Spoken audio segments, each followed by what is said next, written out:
Hey guys, it's Michael again with Pure Pursuit Automotive. Here we're going to do our interior features video for our 2011 Alpina B7. There's a lot to go through on this car. Got a lot of features. Let's start off down here and just kind of work our way around. Alright, we'll start here with the controls for the infotainment system. Now these controls are pretty easy, pretty straightforward. BMW I think has the best infotainment system for me. It's the easiest to use and most intuitive. Essentially you will use this knob, twist it around to choose some various items. All the buttons as well you can access them here. We're at the main menu screen right now. As you can see, you can go through your CD, your multimedia, you connect your phone, you can go through there. You can also watch DVDs. There's a DVD in this car right now. We're not going to watch it though. We have more important things to do. So yeah, you have multimedia there, radio, telephone. I'll go through the navigation real quick. So navigation, your whole thing can be a screen. You press the button in. If you push over to the left side, you can access all the menu features for it, different views, accident information, stuff like that, and the way to set your guidance there. Otherwise, you just hit this back button and go back to the main screen. Simple as that. Alright, I'm going to come down here and talk about some of the stuff down here. So we have your handbrake, which is electronic handbrake. Simply pull up and hold. You'll feel it. Light will come on at red saying it's on. You also have a notification up there.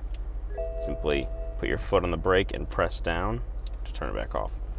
If you put the parking brake on all the time, you can just press this auto handbrake, and whenever you're in park, it'll automatically put it up. When you shift back into drive, it'll turn it off for you. We have your parking sensors. So when you press that button, you get a surround view camera. Now this has 7 cameras all over the car. They give you kind of an idea of exactly where you are. It's an awesome thing for parking. We're not near a parking space now, but if you were, you'd see all the lines of the parking space, so you can be perfectly in it. You can also press down on the R camera, and that'll give you your rear view. Now there's some more cameras on this car, which is done by this camera button here. Press that button. There's cameras mounted on the front bumper right ahead of the wheels, and this way, so if you pull up to an intersection and you can't really see, there's cars, there's trees, there's signs, you can't really see where the cars are coming from, you simply press this button and it gives you an idea of what's coming down each way. As you can see, there's a diagram of where the cameras are, where the yellow lines are, to give you a sense of kind of how far you're sticking out. It's very, very helpful. I doubted it until I first used it, and it really is a lifesaver. It is unbelievable. We'll move on from that. Come down here to, these are the drive mode selectors. So right now it's in normal mode. I'll press down to get into comfort. When you choose your mode, it'll show up there, kind of give you the idea of what's going on, and it'll also give you a display here on the gauges. So comfort mode, go up to normal. Sport, so basically sport will give it a little bit sharper throttle response as well as sharper shifts and a stiffer suspension. Then you go into Sport Plus, which is the full sport mode. It'll turn the traction control off. There's a light on there telling you that. You can also configure these settings in the vehicle settings area. I'm not going to go into that right now. If you want to know about that, feel free to give me a call.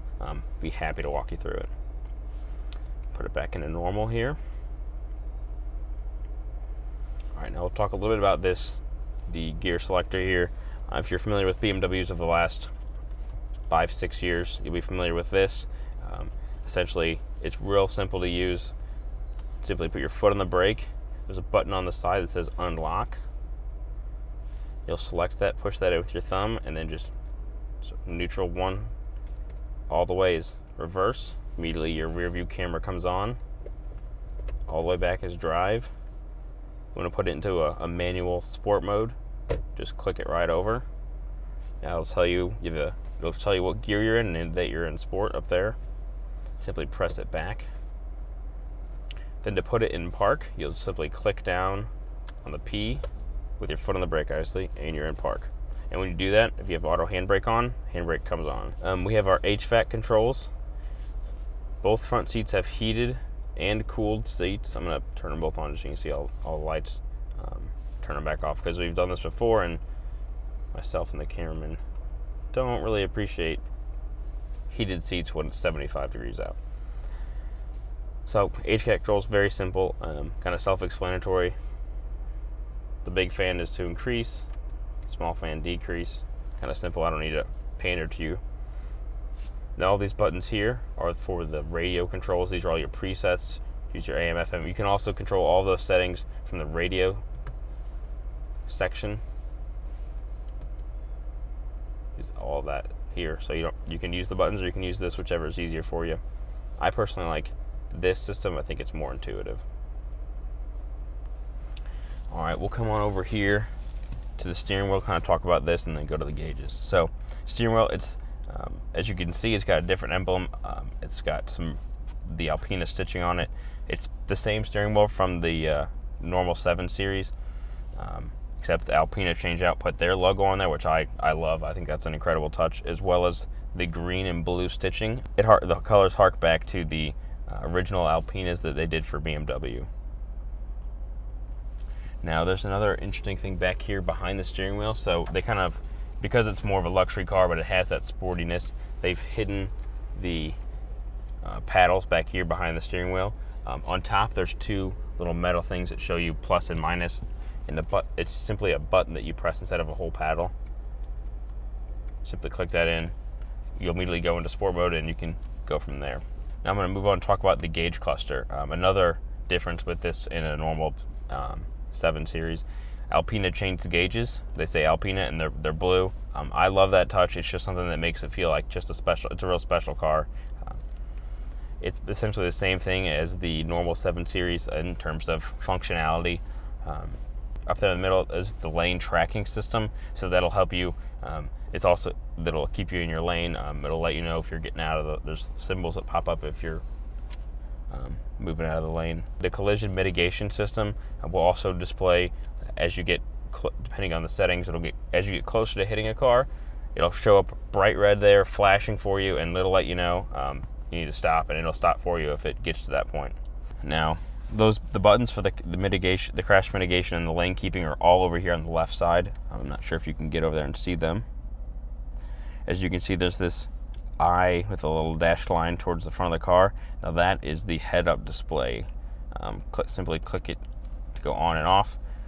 I have it on right now. I love the head-up display. I think it's just something that you don't get in a lot of cars, and I prefer it. Now I'm going to talk down here. We can kind of see these buttons here for the seating settings, so you can, if I wanted to, because this is a car that it's built to be ridden in the back of, simply press this button with a 2 on it, and now I have full control of the passenger seat, which I know my cameraman loves. Turn that off. Now this button here, it's kind of a wavy, looks like the seat's gonna like open up and eat somebody.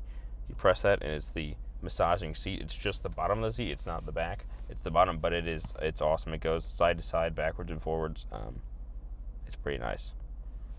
Now another feature up here that's unique, on the window switches, there's this button here. So you simply press that, and then the rear shades for the rear windows will pop up, kind of an easy comfort. So if you want to get someone in the back or someone sleeping in the back, you want to turn those on, you don't have to make them do it. You can do it all by yourself. All right, we're going to move on up here for the controls for the sunroof. Simple, basic BMW sunroof controls, the same for every car. So it's open right now. 1 click will open it fully.